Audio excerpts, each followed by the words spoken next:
నమస్కారం. ఈరోజు మనం ఒక హాట్ టాపిక్ గురించి మాట్లాడుకోబోతున్నాం.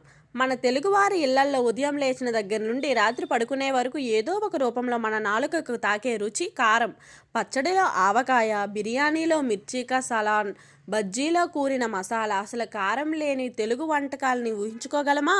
కానీ ఒక్క నిమిషం ఆలోచించండి. మన తాతలకి, వాళ్ళ తాతలకి అంటే ఒక 500 ఏళ్ల క్రితం ఉన్న మన పూర్వీకులకు అసలు మిరపకాయ అంటే ఏంటో తెలియదంటే మీరు నమ్ముతారా? అవును, మీరు వింటున్నది నిజం. కృష్ణదేవరాయల కాలంలో కూడా మన వాళ్ళు పచ్చిమిర్చి బజ్జీ తినలేదు. ఎందుకంటే అప్పటికీ ఇంకా మిరపకాయ ఇండియాకు రాలేదు. మరి అంతకుముందు మన వాళ్ళు కారం కోసం ఏం వాడేవాళ్ళు? అసలు అమెరికా అడవుల్లో పెరిగే ఒక మొక్క మన గుంటూరు దాకా ఎలా వచ్చింది? ఇది ఒక ఆసక్తికరమైన ప్రయాణం. ఈ వీడియోలో ఆ కథ మొత్తం చూద్దాం. మిరపకాయ రాకముందు మన ప్రపంచాన్ని శాసించిన రుచి నల్ల మిరియాలు. దీన్ని బ్లాక్ గోల్డ్ అనేవాళ్ళు. అప్పట్లో రోమన్లు, గ్రీకులు మన మిరియాల కోసం బంగారం ఇచ్చి మరీ కొనుక్కునేవారు. అప్పట్లో మన పూర్వీకులు కారం కోసం 3 ప్రధానమైన వస్తువులు వాడేవారు. 1 మిరియాలు, 2 పిప్పళ్ళు, 3 అల్లం. ఇప్పటికీ మనం సాంప్రదాయాల్లో మిరపకాయ బదులు మిరియాలు ఎందుకు వాడతాం? ఎందుకంటే అవి మన సనాతనమైన లోకల్ మసాలాలు కాబట్టి. మిరియాలు ఎంత ఖరీదైనవి అంటే సామాన్య ప్రజలు వాటిని కొనలేకపోయేవారు. కేవలం రాజులు, జమీందారులు మాత్రమే మిరియాల ఘాటును ఆస్వాదించేవాళ్ళు. పేదవారు కేవలం అల్లం వెల్లుల్లితోనే సరిపెట్టుకునేవాళ్ళు. యూరప్ వాళ్ళకి మన మిరియాలంటే పిచ్చి. కానీ మధ్యలో అరబ్ వర్తకులు ఉండడం వల్ల అది వాళ్ళకు చాలా ఖరీదుగా మారింది.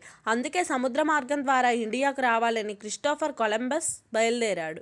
కానీ దిశ మారి అమెరికా దీవులకు చేరుకున్నాడు. అక్కడ అతనికి ఒక ఎర్రటి కాయ దొరికింది. దాన్ని కొరికి చూడగానే నాలుక మండింది. ఓహో, ఇండియా దొరికేసింది, ఇవే ఇండియన్ మిరియాలు అనుకుని దానికి పెప్పర్ అని పేరు పెట్టాడు. అందుకే ఇప్పటికీ ఇంగ్లీష్లో చిల్లీ పెప్పర్ అంటారు. కానీ అది మిరియం కాదు, మిరపకాయ.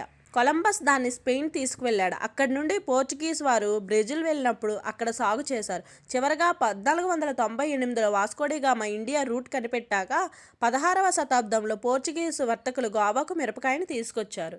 మన వాళ్ళు మొదట్లో దీన్ని చూసి భయపడ్డారు. దీన్ని గోవా మిర్చి అని పిలిచేవాళ్ళు. మన దగ్గర అప్పటికే ఉన్న మిరియాలు ప్లస్ కాయ కలిపి మిరపకాయ అని పేరు పెట్టారని ఒక కథనం. ఉత్తరాది లాల్ మిర్చి అంటారు.